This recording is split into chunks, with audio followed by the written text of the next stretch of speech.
kontaane bu baax. Big Taf sama xarit la yow Bijou sama seex nga.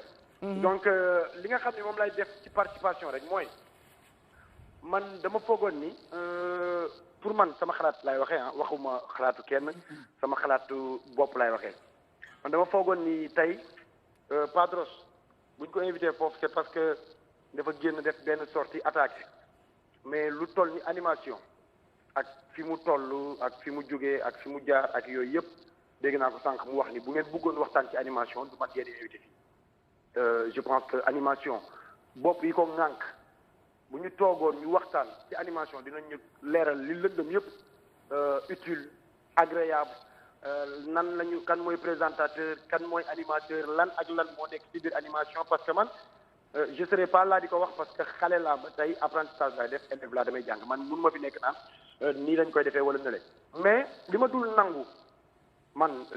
nangu mooy bëgg wax sa waxal keneen waxam bëgg nekk sa place nekk ci place keneen ak keneen et je suis en position man nekk naa ci position boo xam ne su ma neexoon lu nekk ma wax ci animation parce que j'ai fait mes preuves quand même j'ai une très belle carrière j'ai fait 6 ans de carrière et j'ai fait les trois plus grands médias du Sénégal ci 6 ans de carrière donc mën naa toog di wax di attaquer animateurs yi mën na allo mën a wër kon nel mën naa toog di wax sama xalaat ci animation wala dara mais du respect ci man may toog di ko def parce que quand même Sen TV jaar naa fa def fa la ma war a def 2S boobu nga toog bi ngeen nekk noonu maa ngi nuyu sama papa El Hadj Ndiaye ak ñoom madame Ndiaye ak sama yaay jeeg ñi fa nekk ñëpp ak lu ñoom ñëpp jaar naa fa def fa la ma war a def et pourtant ku ci nekk ci ñun def nga la nga war a def ba foo nekk fekk nañ la fa jël la yóbbu la feneen donc nañu respectante ñun suñu biir Padros dafa njëkk a def benn sortie boo xam ne tey man ak moom waxtaan nañu lu yàgg mu def benn sortie ñu waxtaan ci ay erreurs yu bari am ci côté moom ak ci man sama réaction ñu waxtaan ci parce que c'est mon ami quand même ak lu mën a xew c'est mon ami mais biñ ci waxtaanaatee ma gisaat ko mu génn def benn sortie boobu mooy abus bi genre de Olof Ndiaye nee na nguuk dañ koy baale mais nguuk ki ko def moo ko tey donc tey mënoo bokk ak ay nit métier nawloo leen man wax naa animateurs yëpp man nañ ma wax lu leen neex man Padros bu génn ba ginnaaw suba ci suba di wax ci Aba Garaawul mais ñeneen ñi ngay wax ay ñii TikTok ak yooyu dafa metti loolu dafa metti ci xol TikTok bi nag yow yaay def nekk ci TikTok bi rek Snap beeg TikTok bi Snap beeg TikTok bi yaa ci ne de waaw mais xam nga problème fa la nekk tamit dañuy ñun animateurs yi dañuy faral di wax ni animateur TikTok animateur Snap animateur réseaux sociaux àdduna day dox nga ànd ak moom di dox tey mag ñi fi nekkoon ñoom suñu papa Ambroise ay commis ak ñoom Michael Souma yi ñuy wax bu doon seen temps dafa tombeek temps TikTok ak Snap ak yooyu dañ koy dem parce que loolu yëpp ay issues de communication la dañ koy utiliser tey li fi nekk ci communication ngay communicateur da ngay utiliser lépp loo xam ne outil de communication la da nga koy utiliser parce que mais nag affaire yi du naxaate tey soxlaatuñu dem ci ay sondage dem ci marché bi wala kaa leen defal kii vote xool kan mooy meilleur les meilleurs nous on le sait xam nañ ñan ñooy xam nañ ñan ñoo nekk en vogue xam nañ ñan ñoo nekk au top xam nañ parce que tu es suivi tu es plus suivi tu es mieux suivi tu es suivi partout tu as combien d'émissions fan ak fan nga jaar lan moo la jëlee fii indi la fii kan nga remplacer kan moo dem ñuy xalaat kan la ñuy teg ci place am jël la ci la j'étais pas seul animateur bi DJ Bourse le grand DJ Bourse monsieur DJ Boubacar Diallo bi muy génn di dem man j'étais pas le seul animateur bu weesoo Pape Cheikh Diallo occupation bi nga xam ne moom la géré à la TFM moo tax man bu may toog di wax dama naan y a que 2 animateurs qui m'empêchent de dire li ma bëgg wax yépp man ñaari animateurs les animateurs qui se nomment les Diallo donc dañ may empêcher man ma wax li nga xam ne moom laa bëgg wax je les respecte beaucoup parce que animation bi DJ Bourse daf ko bëggloo nit ñi dugal ko ci xolu nit ñi Pape Cheikh Diallo ñëw innové animation bi ñoom rek ñoo fi am ay numéro 2 de ay numéro 2 il faisait l'animation correctement Baye moom am na ba numéro 10 sax Baye am na jigéen am na bu góor tey DJ Bourse dafa doon ñëw di def animation correctement ba tey macha allah moo tax seen longévité tey bi nga koy def correctement Pape Cheikh ñëw tax nit ñi bëgg animateur tey waykat bi bu wayee nit way wi da daan naax saay Pape Cheikh day ñëw dundaat way wi parce que ki ñu way waxal ko lu baax Pape day toogaat waxal ko lu baax ba kooku day fab bëgg way bi Abba ñëw mais quand même da loo bañ ñombar nangul ko ni mën naa daw bi ma ñëwee damaa indi touche humour bi nga xam ne dafa manqué woon ci animation bi nga xam ne dafa vague dans l'animation y a la danse am na way am na humour am na lépp nañu nangu ne le gosse c'est un phénomène gee tax partout il est phénoménal. Très bien. Donc ñun ñëpp ay xarit lañ ñoo bokk ndey ñoo bokk baay dañuy waxalante suñu lu baax wax baaxu jàmbur du wàññi ci sa mbaax dara coupé leen ko mu wax mu noppi mu déglu ma. waaw ñun ñoo far donc man. Abba doo bàyyi ñu wax. maa ngi non damaa woote xam nga man maa woote da ngeen may ma wax bari après yéen ngeen wax. dañ lay jox baat bi de. dañ koy jokkalante yéen laa déglu. ma ne kan mooy le meilleur animateur bi ngay wax le big boss nañ ko bàyyi mu doxal kan la yow la. le meilleur animateur du Sénégal de tous les temps c'est entre Didier Boubs ak Pape Cheikh le meilleur animateur de tous les temps. fii au Sénégal c'est entre. ñooñu bokkuñu ci compte bi de. merci beaucoup boo génnee ñooñu ci compte bi. ci 1 lañ toll ñooñu bokkuñu ci compte bi. boo génnee ñooñu ci compte bi. waaw. xoolal ci parcours bi benn. mais Abba directeur mais ci carrière bi déglu ma waxtaan dama lay jox. dama lay jox ay indices dama lay jox ay indices après nga xool même. ñooñu créé nañ sax ay téléspectateurs yi ak internet yi rek ñoom ñu xool boo génnee ñaar.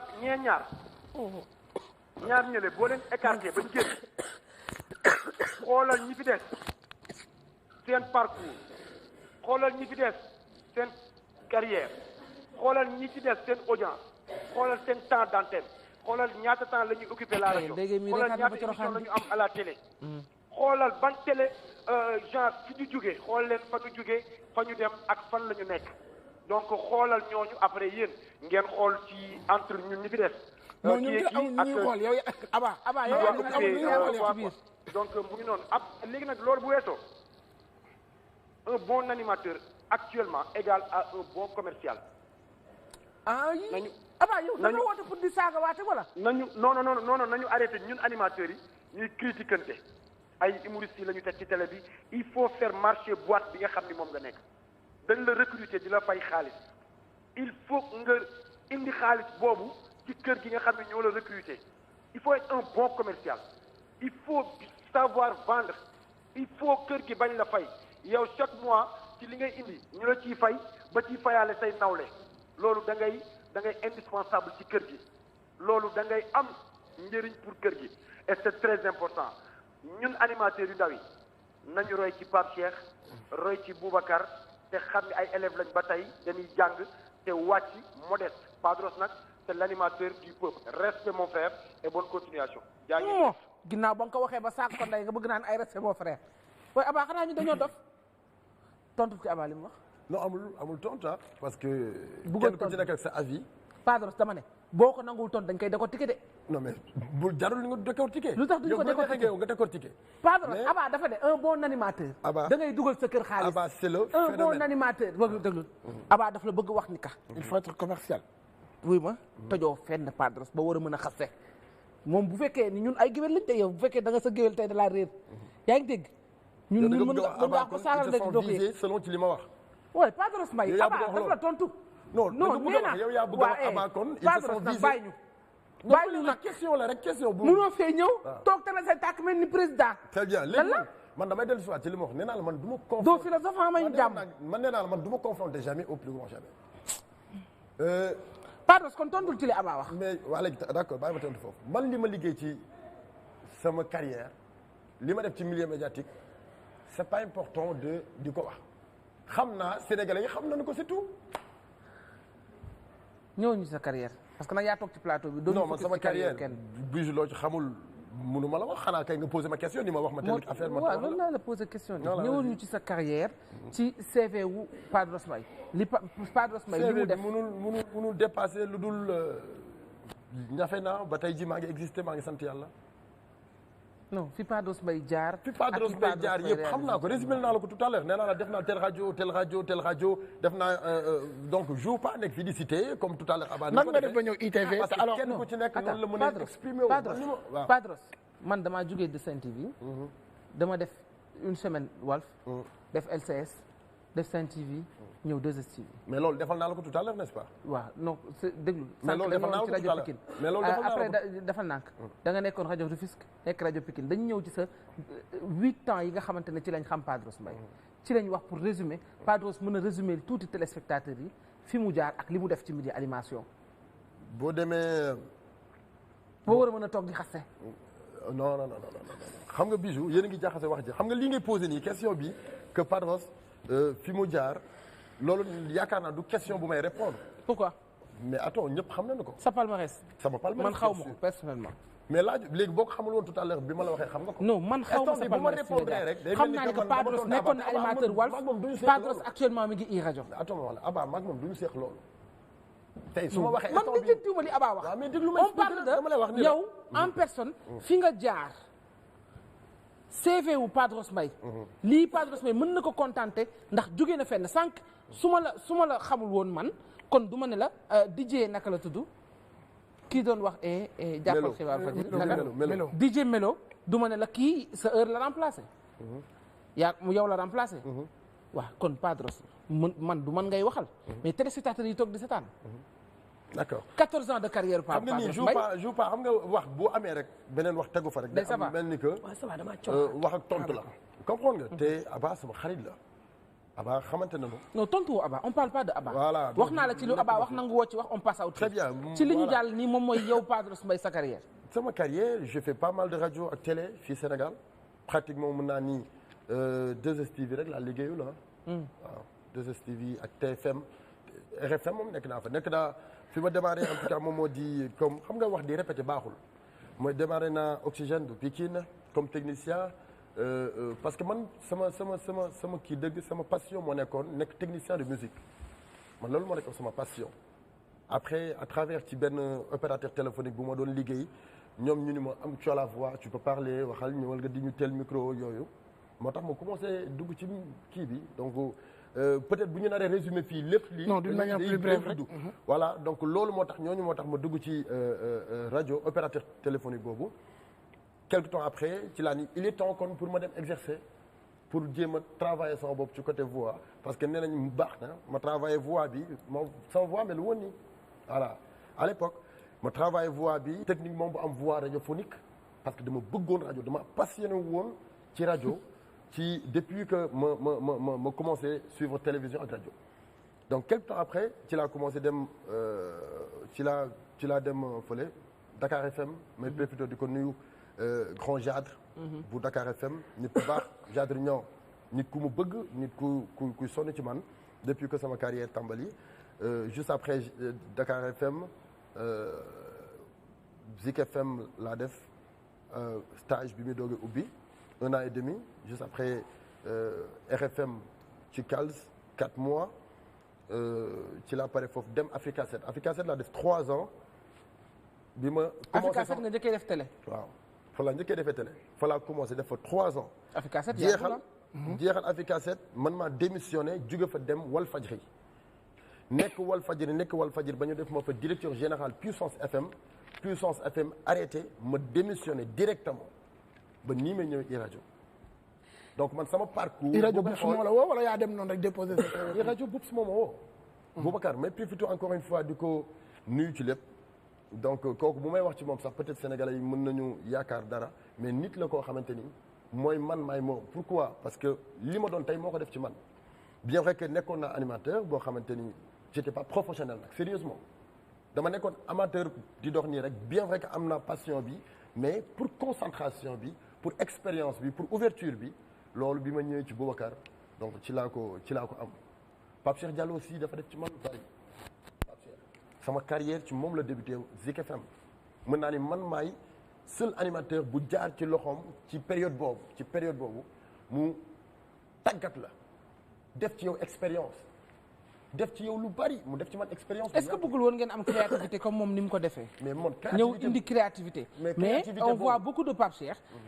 ba on a plus finir ba dañuy mujj ñun énervé.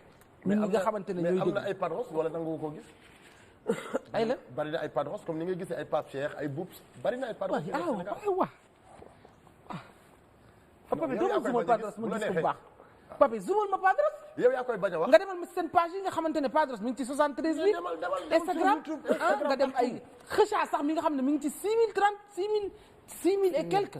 tu vois Abba mi ngi si ay 2 millions je me trompe pas. mais attends mais Padros par exemple da ngay jaawale un animateur boo xamante Padros pourquoi tu redescends pas sur terre humble. nga ne da ngay jaawale un animateur boo xam ne xam nga Bijou da ngay pardon am na foo doon dëkk sànq nga ne da ngay jaawale un animateur boo xam ne da ngay jaawale un animateur boo xamante ni moom dafa concentré wu professionnellement ci liggéeyam. man réseaux sociaux concentré wuñu professionnellement baal ma rek. oh ok. par exemple man sama liggéey dama ci concentré wu tellement réseaux sociaux. ah waaw taluma ko ak mi toll. yaa barke alxuraanu karim. billahi wallahi réseaux sociaux lu mënta ñàkk laa ci def. parce que tu as beaucoup de temps d'antenne ou bien wala. c'est ça par exemple. mais Padros ñeneen ñi tamit am nañ temps d'antenne yu bëri. ñii dañoo ay Pape Sidi Fall dañu am rajo am télé dañuy daw fii di daw fële di tardé fii di nekk fee def ak ay xarmat yu ñu ci boole xew nag. yaa ngi dégg li Abba di wax xaalis topp leen sponsor yi. yaa ngi dégg ñuy wax di publicité def ay Padros ay Padros. mais parce que réseaux sociaux naka nga ko jàppee. ay Padros réseaux sociaux moyen de communication la. Padros amal sama complexe. mën nga ci def mën nga ci promouvoir say œuvre par exemple li ngay def à la rajo wala nga di ko def à la télé mën nga profiter ci réseaux sociaux nga promouvoir ko. donc xam nga tey parce que am na utilité kon donc am na utilité ci animation bi bokk na ci pour xas kenn. mais déglu leen ma attentivement. xam nga tey dem na ba philosophiquement nit ñi yenn nit ñi nga xamante ni ñu ngi fréquenté ci réseaux sociaux dem na ba ñu fàtte li leen def li ñu doon par exemple. man bañu ma réseaux sociaux dama nekk ci réseaux sociaux mais dama ci amul temps de trop c'est-à-dire nit ñi concentré wu laa ci concentré wu. ok voilà par exemple. man li ma fal est-ce que tey loolu amul erreur est-ce que amul erreur man li ma fal dama ko fonk muy télévision moo ma def li ma doon li ma fal dama ko fonk muy rajo moo ma def li ma doon. mais réseaux sociaux ak télé yëpp ay support de com lañ. support de com la maa ngi koy def. mais dama ci c'est-à-dire dama ni la comme ni ko nit ñi jëlee ma ko noonu. mais parce que gars yi attends ma wax la.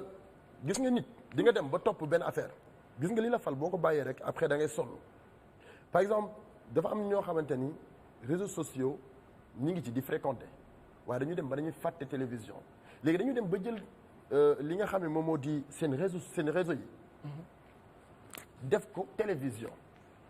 mais attends dem ba attends waa léegi un gars comme Kheucha. laisse-moi terminer un gars comme Kheucha. non un gars comme Kheucha. waxuma ci benn animateur. attends exemple lay jël ci moom laa ko sañ a def. mi ngi ci réseaux sociaux yi. mi ngi concentré wu ci animation mi ngi concentré wu ci télé bi. est-ce que comprendre nga. peut-être que dafa amagul maturité wala màggagul pour xam exactement lan mooy brand bi mu war a jël si je dis brand bien sûr mooy nga xam ne Bijou mi bu toogee confrontation lay def est-ce que comprendre nga commencé am identité ñu bañ ne diw ngay ndirool wala diw ngay ndirool parce que loolu moom mooy confondre ci bopp nit ñi actuellement xamuñu kii mooy kii xamuñu kële mooy kële mais actuellement mi ngi si yoonam non seulement li ñuy laaj ci critère ci koo xamante ne animateur war na ko am. am na bac plus. jàng na il est très instruit. xam na bu baax moo bi fan lañ koy teg fan lañ koy def. mi ngi xam nu muy defee je viens si beneen du ma def focus ci moom. exemple laay jël damay ñëw foofu ma ñëw si Abba. waaw defal naa waaw xaaral dama lay expliquer. man tamit damay expliquer bu ñu defee nii rek waxtaan du am. non su ma la waxee ci benn nit nga focus ci nit kooku day mel dañuy focus ci kooku. mais parenthèse la boo xamante ni waaw parenthèse yi damay joxe ay exemple laa wax.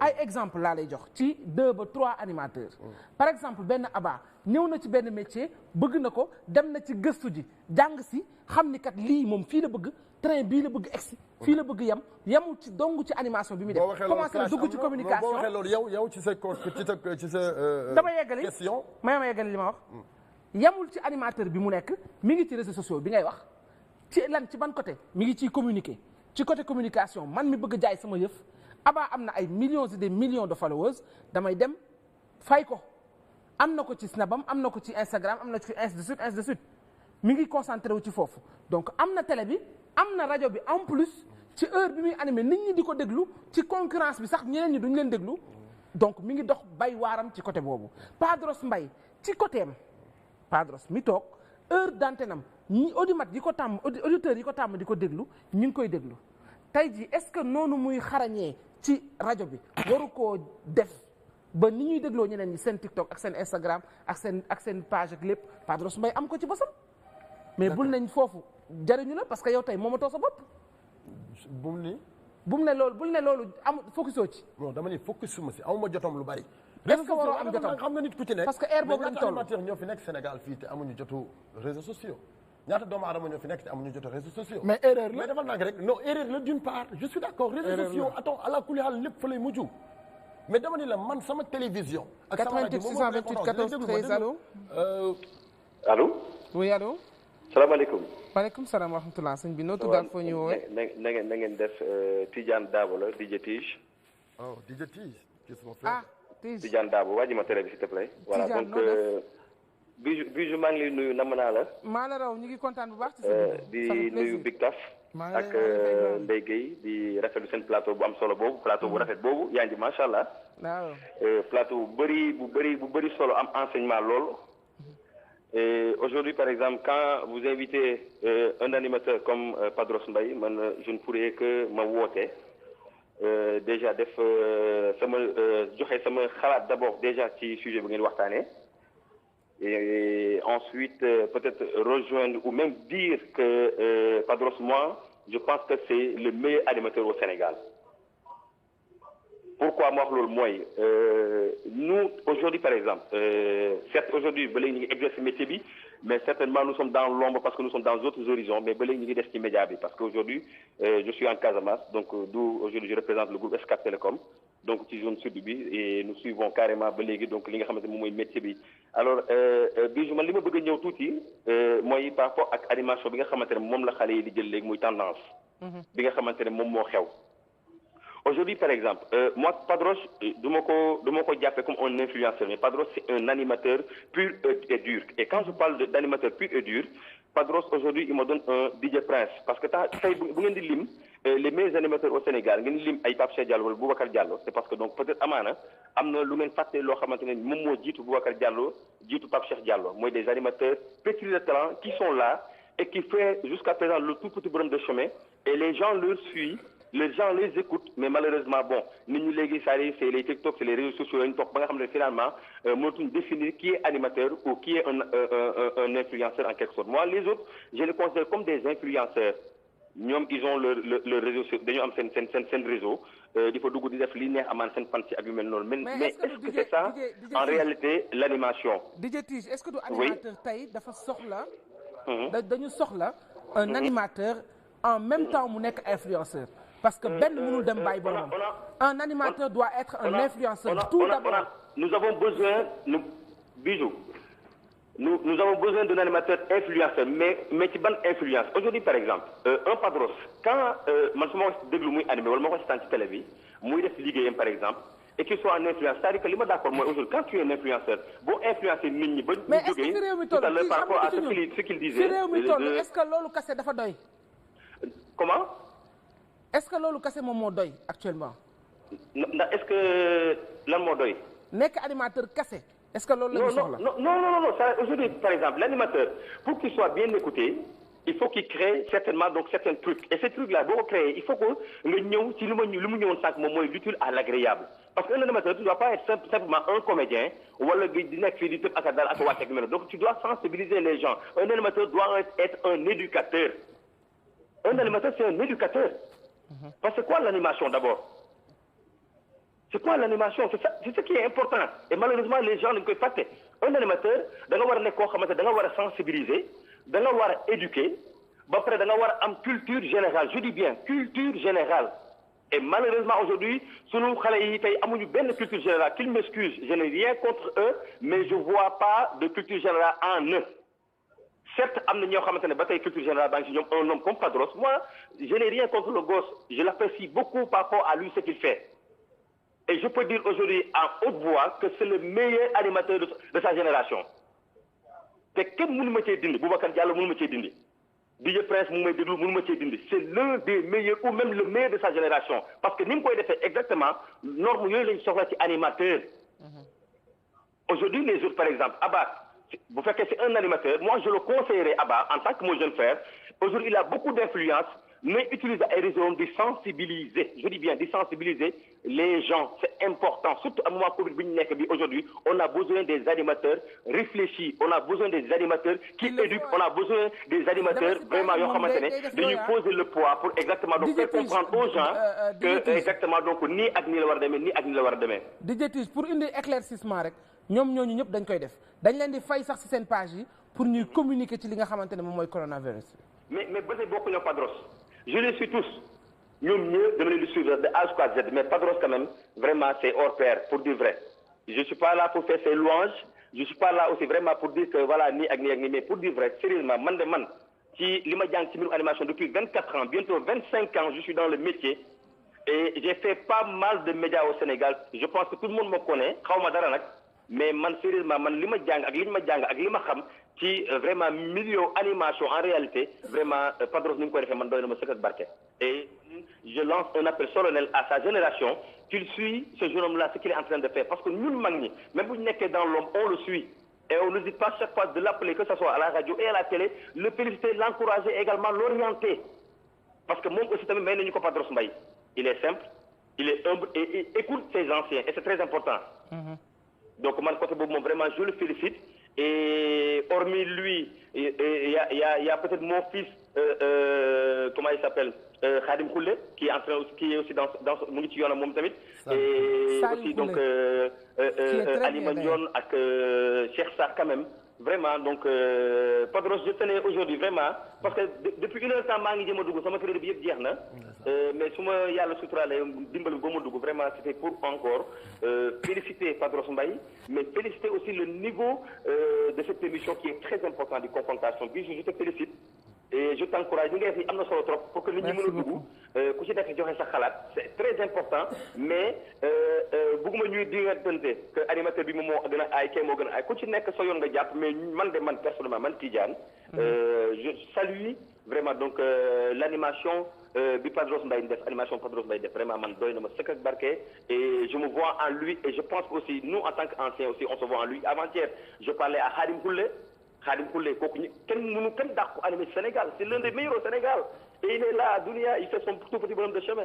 et il m'a dit sérieusement Padros machallah nous on se voit en lui en quelque sorte en réalité et moi je lance un appel donc à ces influenceurs animateurs que ñu bàyyi xel ci gone gi et que également ñu jël exemple ci moom waxuma ko nag pour dingat wala pour sànni ay xeer mais voilà donc maa ngi jégalu kàddu yi bu dee dëgër na wala je sais pas mais ñu ngi leen di féliciter di leen encourager et puis dire nag bon que métier bi yaatu na ku nekk xej na ci mais ñu ciy dugg tamit nañu góorgóorlu tamit jàpp nañu ba nga xamante ne ëllëg tamit ñun tamit relève bi dañu mën a doy c'est important. jërëjëf merci beaucoup kontaan nañ bu baax dugg bi.